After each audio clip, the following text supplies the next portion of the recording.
Amudaryo tumanidagi maktablarning eski nomlari bilan tanishtirishni boshlaymiz. Birinchi qism.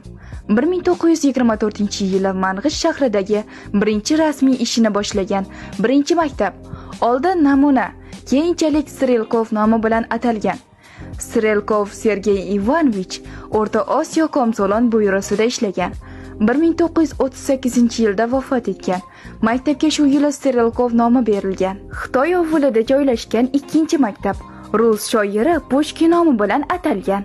Nazarxon ovulida yoki oldingi Berdaq savxozida joylashgan 3-maktab Qoraqalpoq shoiri Berdaq nomi bilan atalgan. Amir Temur nomli ovulda joylashgan 4-maktab shoir va adib Furqat nomi bilan atalgan. Toshyob ovulida joylashgan 5-maktab Ikkinchi jahon urushidagi atoqli o'zbek generali Sobir Rahimov nomi bilan atalgan. Eslatib o'tamiz, maktablarni 1994-yildan boshlab nom bilan atashdan to'xtatilib, raqam berilgan. Kuzatishda davom eting, xatolar bo'lsa izohda yozib qoldiring. Albatta tuzatishga harakat qilamiz. Biz hali o'quvchilarmiz.